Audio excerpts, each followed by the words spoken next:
Bismillahirrahmanirrahim. This is a discussion regarding Unit 82 from Oxford Practice Grammar. This is a lecture for BS first semester. This is going to be a lecture for 30th November 2020.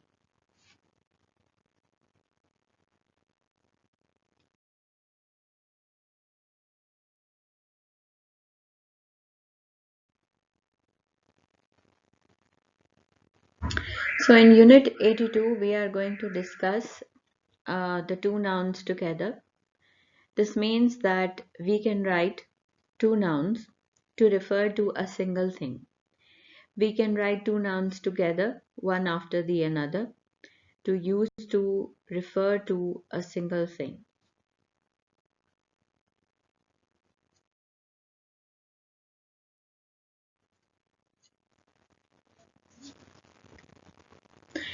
So let's first discuss and look at these phrases, what they refer to. Usually, when two nouns are used together, it means that they are used to refer to a single thing or a single entity. For example, look at the phrase here, a bread knife. Now, a bread knife is basically a knife for cutting the bread. Here, the reference is for a single object. Now, here the knife is one. But the more expression a bread knife is used to refer to a knife that is specific for cutting bread. Now, this kind of knife is not used for any other purpose. We can also say a fruit knife. Let me write it down here. If we say a fruit knife,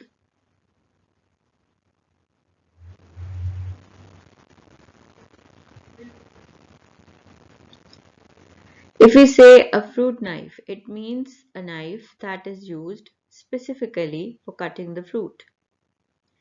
Now here you can see that this is noun number 1 and this is noun number 2.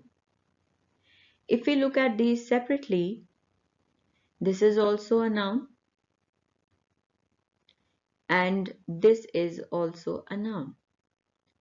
But both these nouns are referring to a single thing.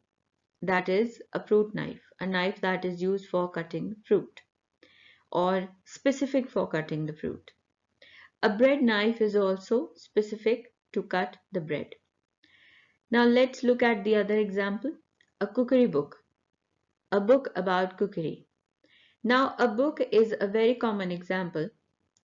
If we don't use a cookery book or a cooking book, if we simply use the expression a book, it means it refers to any book. But if we say a cookery book, it means that the book is specifically about the art of cooking. We can also say an embroidery book. It means a book that refers to the art of embroidery. Let's look at the other example, a bus driver. A driver we can simply say, but then it will not be specific. What kind of driver are we talking about? So here we are talking about specifically a bus driver. Now bus is also a noun and driver is also a noun. When we combine this together, it means that we are referring to a single person. Having these two nouns side by side does not mean that we are talking about the different people or the different objects or the different nouns. Basically, these two nouns together combine to refer to a single person, someone who drives a bus. ये दो noun मिल गए हैं. इन दो noun के मिलने से क्या बात साबित होती है? मुख्तलिफ चीज़ें हैं जो आप इसमें से निकाल सकते हैं. आपकी बुक में इसे दोनों नाउन्स के तौर पर पढ़ाया जा रहा है, लेकिन आपके नॉलेज में थोड़ा सा मैं एडअप कर दूं और वो ये कि नाउन से पहले कोई भी वर्ड आता है तो ग्रामेटिकली वो एडजेक्टिव में बदल जाता है, क्योंकि एडजेक्टिव वो वर्ड होता है जो कि हमें नाउन के बारे में ज्यादा इंफॉर्मेशन देता है। इसी तरह से ही एडवर्ब होता है जो हमें वर्ब के बारे में ज्यादा इंफॉर्मेशन देता है। अगर आप यहाँ a driver, a knife, a book use करें तो it does not give you much information about the knife, book and driver. The moment you add a bread knife, a cookery book, a bus driver, it gives us more information about knife, book and driver. Now let me give you an example here. When we say a white bread knife or a steel bread knife, then it means that I have added one more word to this phrase, a steel bread knife. So then again, steel and bread will again be considered adjectives. But according to your book, it is a noun. Why? Because if we look at bread separately, if we just separate it from the knife, then it becomes a noun. Why? Because noun is the name of just anything. And bread is the name of course, bread, जो कि bread हम खाते हैं. My birthday party. My party भी हो सकता है. अब पार्टी किस चीज की हो सकती है? कोई भी. बर्थडे की जगह फेयरवेल भी हो सकती है. ठीक है. किसी की अलविदाई तकरीब जो है, फेयरवेल पार्टी, वो भी हो सकती है. ठीक है. फिर ये एनिवर्सरी पार्टी भी हो सकती है. So when you say my party, it does not really tell us about what party is it about. But when we say my birthday party, then it becomes clear to you what kind of party it is. A party on my birthday. The street lights.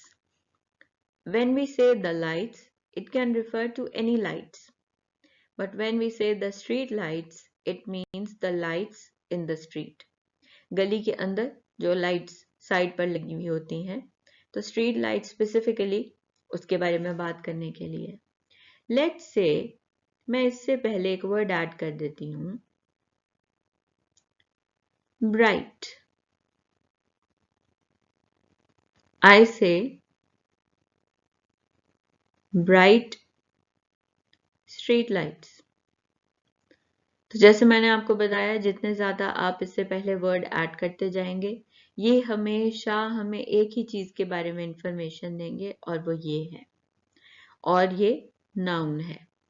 Lights noun है, उससे पहले आने वाला ये भी noun ही है, और ये भी नाउन होगा ब्राइट, अगर हम इनको अलग अलग देखें. वैसे इनका फंक्शन एडजेक्टिव का है सेंटेंस या फ्रेज के अंदर. A paper bag. When I say a bag, it can be any bag. It can be a paper bag, or it can be a cloth bag, or it can be a plastic bag. So when I say a paper bag, a bag made of paper, ये मुझे bag के बारे में ज्यादा information दे रहा है कि bag का मटेरियल किस चीज का है, और वो है पेपर का. When I say a cloth bag, इसका मतलब क्या है कि बैग कपड़े का बना हुआ है. In English, we often use one noun before another like this. The two nouns are often written as separate words, but we sometimes use a hyphen or we write them as a single word. A tea break. अगर मैं कहूँ a break, तो शायद उस situation में ये ठीक लगे. अब मैं कहूँ टी ब्रेक, इसका मतलब क्या है? चाय पीने के लिए ब्रेक लिया जा रहा है. At the tea table. वो टेबल जो कि टी के लिए मखसूस है, जहां पर बैठकर टी सर्व की जाती है. A large T pot. T pot एक ऐसा पॉट जो कि टी को कंटेन करता है. अब यहां पर मैं इस वाले अगर एक्सप्रेशन को देखूं, आपके सामने तीन नाउन्स हैं. एक हो गया लार्ज, एक हो गया टी, और एक हो गया पॉट. लेकिन ये दोनों नाउन्स फंक्शन क्या इस वक्त परफॉर्म कर रहे हैं? एडजेक्टिव का. क्यों? क्योंकि ये हमें पॉट के बारे में ज्यादा इंफॉर्मेशन दे रहे हैं. इसीलिए फंक्शन इनका एडजेक्टिव का है ये नाउन। अगर आप लार्ज को अलहदा कर दें इस सब से, तो लार्ज का मतलब क्या है? बड़ा। बड़ा होना क्या है? साइज है। साइज फिजिकल वर्ल्ड में एक चीज एग्जिस्ट करती है, एक प्रोसेस का नाम है, एक आप कह लें कि हुजम का नाम है। तो इसीलिए लार्ज के साथ स्मॉल भी हो सकता है। टी, टी नाम है किस चीज का? चाय का। जो चीज हम पीते हैं, it is a kind of a drink that is served hot, इसीलिए ये नाउन हो गया। अब पॉट से पहले, पॉट हमारा मेन नाउन है, उस पॉट के बारे में हमें ज्यादा इंफॉर्मेशन चाहिए, इसलिए उससे पहले लार्ज और टी जब ऐड हुआ है, तो इसका मतलब क्या है कि ये हमें ज्यादा बता रहे हैं पॉट के बारे में। There are no exact rules about whether we join the words or not. If you are unsure, it is usually safest to write two separate words. अब अगर आप मुझसे पूछें कि हाइफन कहाँ यूज होता है कहाँ नहीं यूज होता, then I cannot tell you for sure. Even the natives cannot tell you. Why? Because like I told you even before in the class, that some of the words have evolved with the passage of time. और कुछ चीज़ें हैं जो कि language के अंदर changes आने की वजह से वहीं पर रह गई हैं। कुछ रूल्स को अभी तक जो लैंग्वेज एक्सपर्ट्स हैं वो एक्सप्लेन कर पाए हैं और कुछ रूल्स को एक्सप्लेन नहीं कर पाए।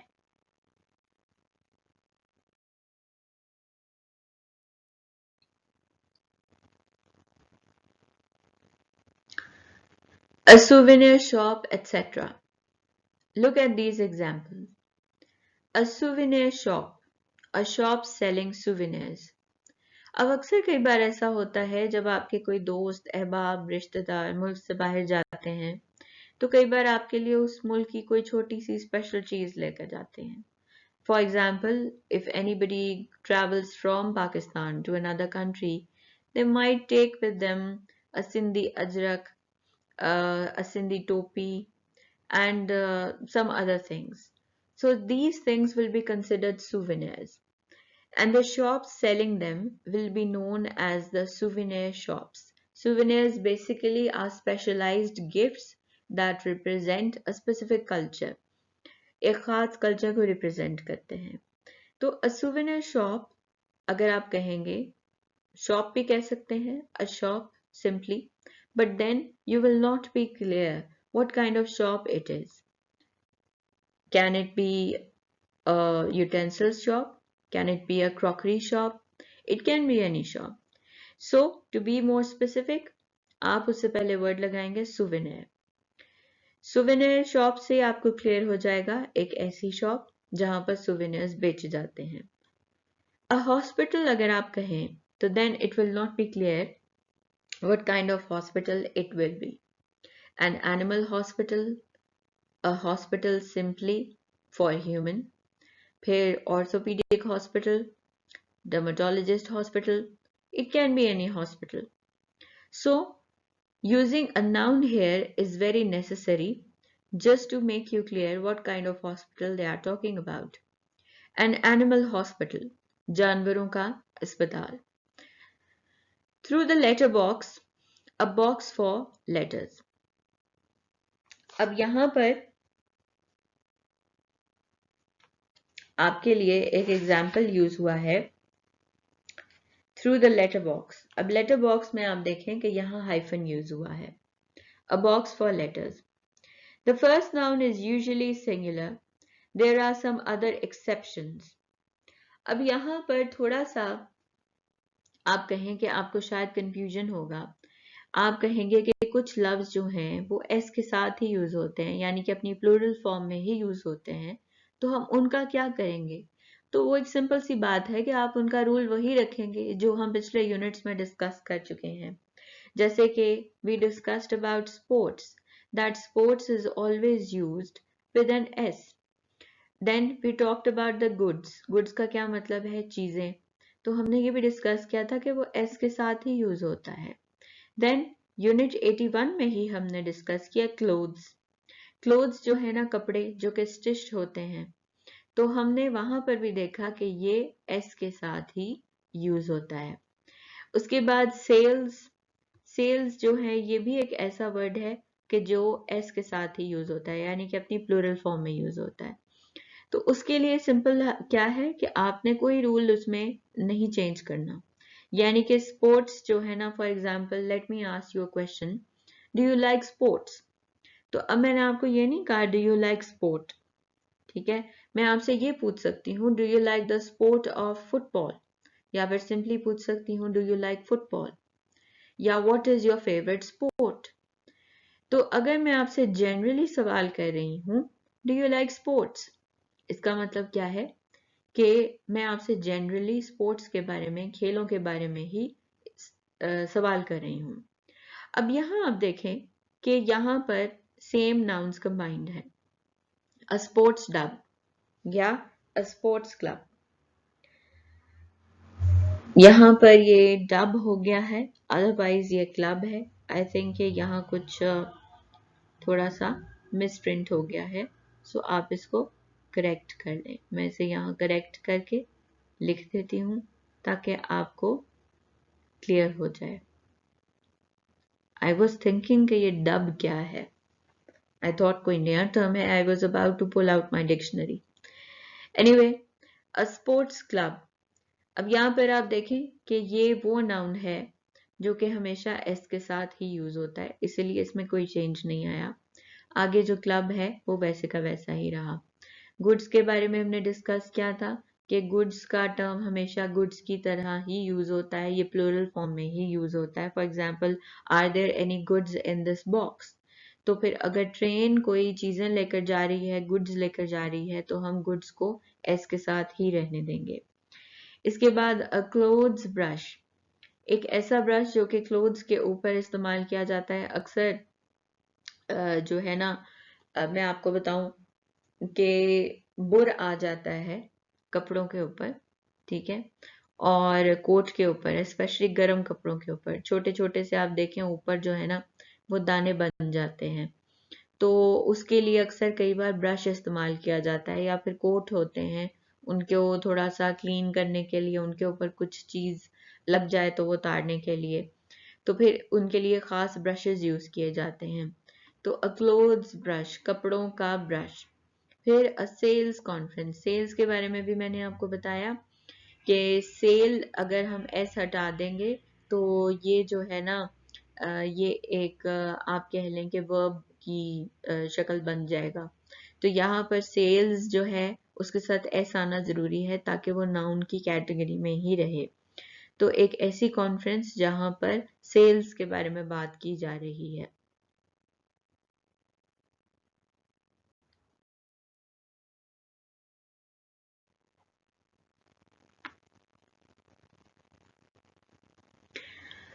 Now let's look at these pictures, a teacup and a cup of tea. तो ये हम यूनिट 77 में भी डिस्कस कर चुके हैं। यहाँ पर थोड़ा सा ये गलत लिखा हुआ है, आई डोंट नो व्हाई इधर मिस्टेक्स हैं, इसको मैं करेक्ट कर देती हूँ। आप अपनी स्क्रीन पर ध्यान से देख लें, आपके पास जो बुक है उसमें भी होगा। Let me correct it here. 77A। अब वहां पर इफ यू रिमेम्बर हमने डिस्कस किया था for example a carton of milk, और मैंने आपको बताया था कि milk obviously it is an uncountable noun, तो वो क्वांटिफाइबल है।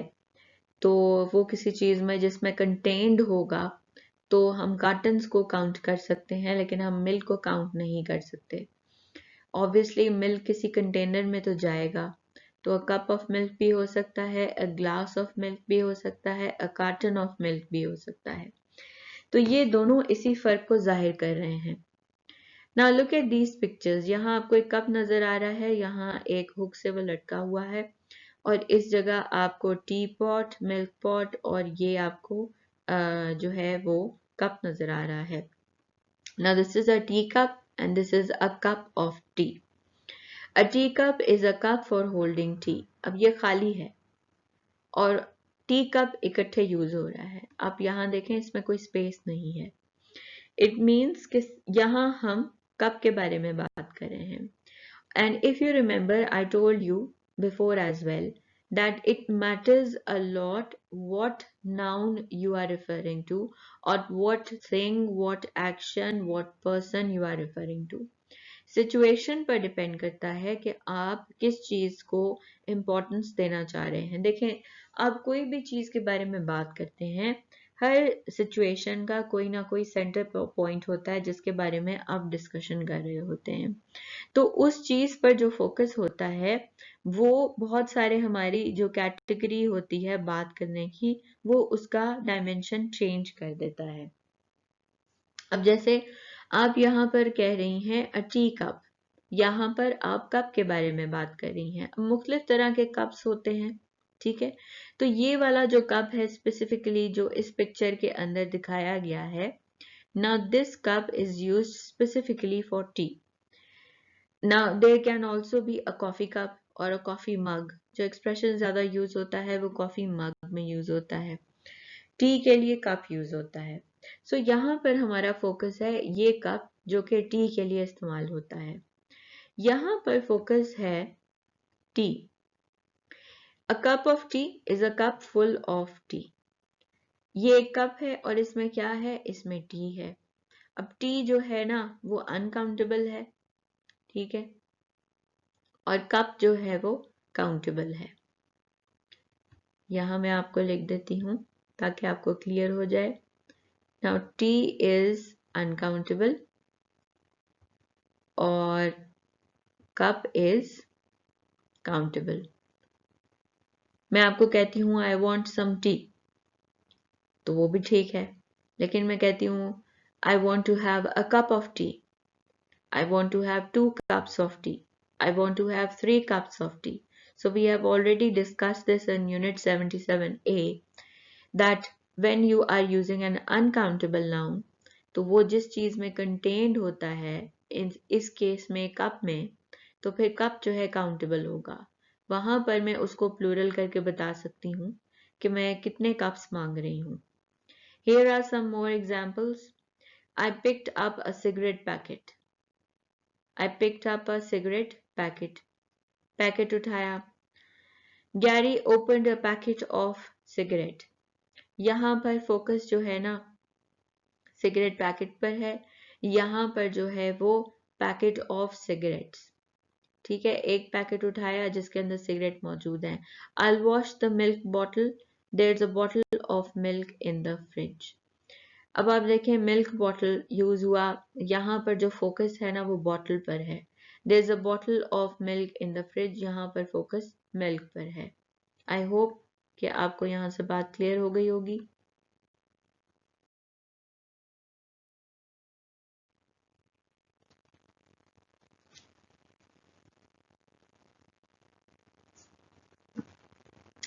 We can use an ing form with a noun. A sleeping bag, a bag for sleeping in. A waiting room, a room for waiting in. A washing machine, a machine for washing clothes.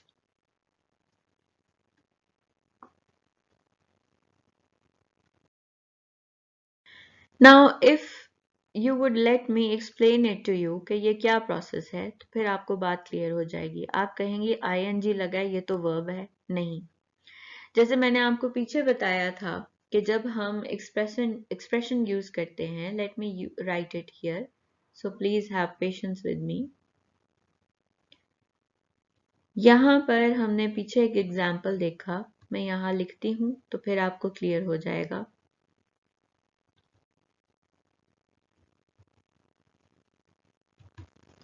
मेरी writing real में बिल्कुल ऐसी नहीं है, लेकिन ये जो इन्होंने पेन दिया हुआ है इससे ऐसी ही राइटिंग होती है। So try to just.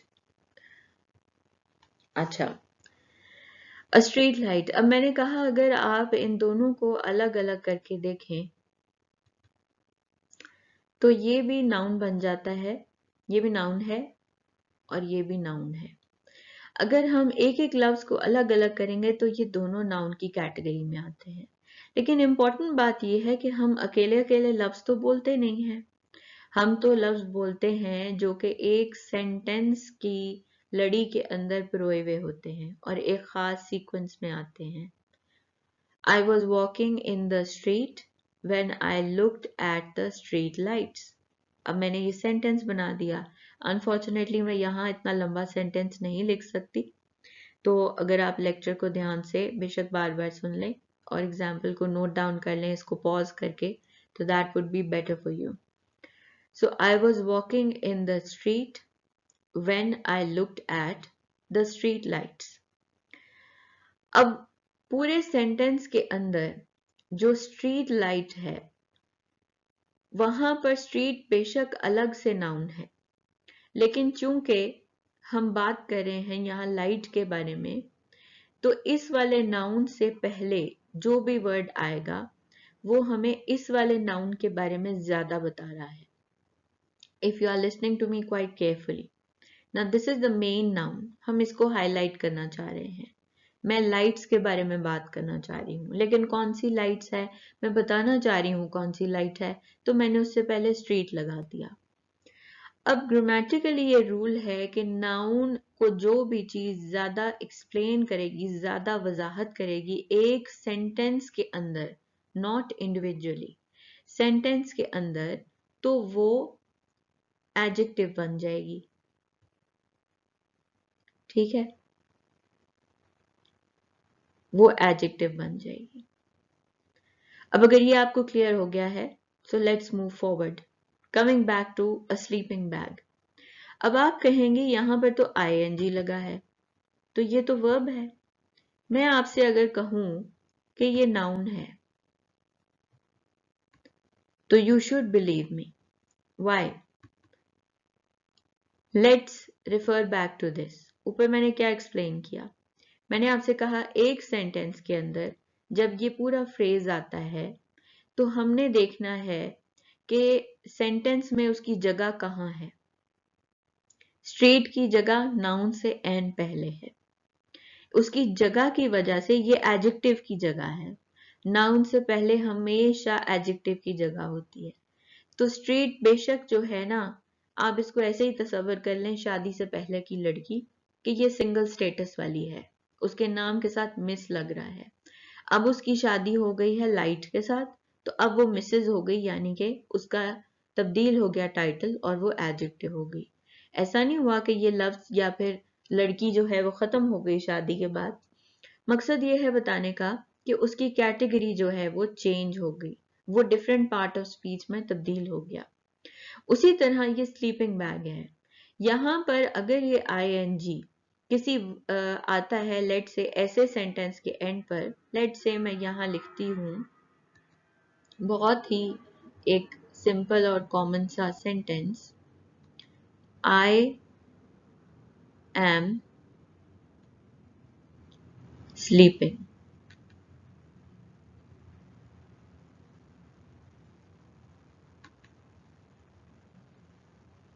I am sleeping. Now let me explain this sentence to you. I जो है ना वो आपका हो गया है noun. Let me change the color of this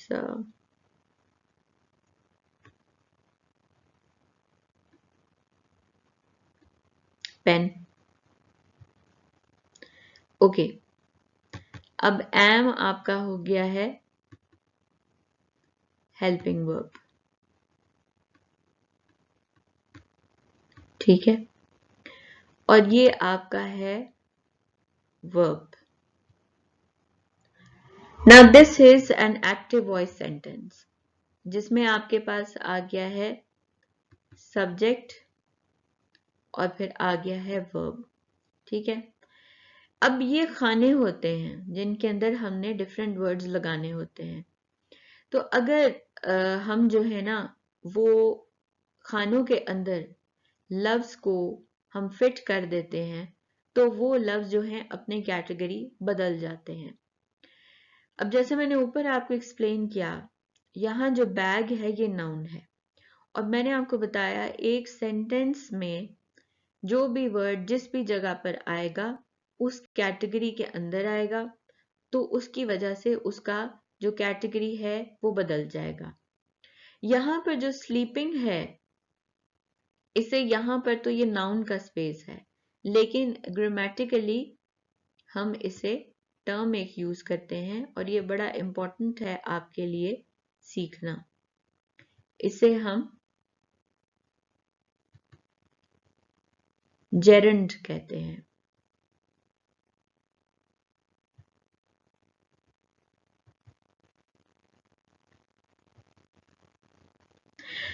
Gerunds basically are those verbs that act as noun.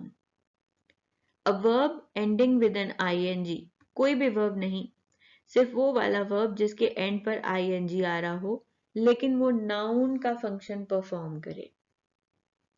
अब bag जो है वो noun है, इससे पहले आ रहा है sleeping। स्लीपिंग को आप इस सेंटेंस में देखें तो आपको वर्ब लगेगा, लेकिन चूंकि यहां वो नाउन से पहले आ रहा है, ठीक है, इसीलिए वो अपनी कैटेगरी बदल लेगा, अपनी फैमिली बदल लेगा और वो नाउन या जो है ना, इस कॉन्टेक्स्ट में मैं कहूंगी आप उसे नाउन ही समझें, तो ये नाउन हो जाएगा। इस तरह के आईएनजी वाला वर्ब, आईएनजी वाला वर्ब जो कि नाउन की तरह बिहेव करे, उसे हम जेरेंट कहते हैं। आई होप ये बात क्लियर हो गई होगी। मैंने काफी आपको जो है ना डिटेल में एक्सप्लेन करने की कोशिश की है। Now let's see, this is a waiting room.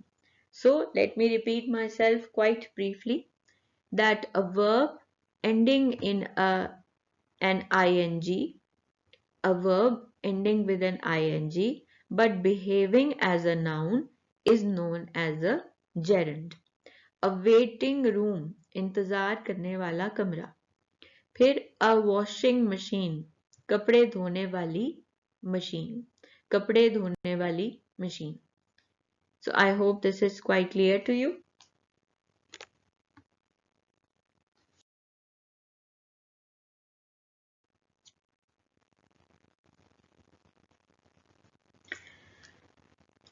Longer phrases. We can use more than two nouns. A glass coffee table. Now I have already told you about this, explaining the example bright street lights. Street lights पीछे discuss किया था तो उससे पहले हमने bright लगा दिया। उसी तरह लेट से मैं कहती हूँ अ टेबल, आप पूछती हैं कौन सी टेबल, मैं कहती हूँ कॉफी टेबल, ठीक है। फिर आप कहती हैं किस तरह की कॉफी टेबल, मैं कहती हूँ ग्लास कॉफी टेबल। सो ये मजीद नाउन से पहले पहले पहले वर्ड्स ऐड होते चले जाएंगे। फिर आप पूछेंगी, मैं पूछूंगी where is the show, you will say at house. मैं पूछूंगी what house, you will say opera house. I will ask you which opera house, and then you will say Sydney Opera House. Then again the carpet. अब ये जो bedroom है ना, ये भी आप देखें कि ये इकट्ठे आया हुआ है, ये दो अलग अलग नाउन है, bed and room, carpet. So मैं आपसे पूछूं कि where are the slippers, you will say on the carpet. मैं पूछूं which carpet, you will say the room carpet. And then I will ask which room's carpet, and then you will say the bedroom's carpet. Now here you can see the four nouns. Four कैसे हैं? Sorry, three nouns. Winter, bus, timetable. ठीक है? Timetable. मैं पूछूंगी where have you seen the timing? You will say I've seen the timing on the timetable. And then I'll ask you which timetable. You will say bus timetable. Which season's bus timetable? Winter bus timetable. And then we have Assistant Computer Technology Manager. Now this is basically a title for a job, Assistant Computer Technology Manager. So I hope that this unit has become clear to you, and we'll discuss the exercises related to this unit inshallah very soon. So, your lecture for Monday has formally ended. Take care. Allah Hafiz.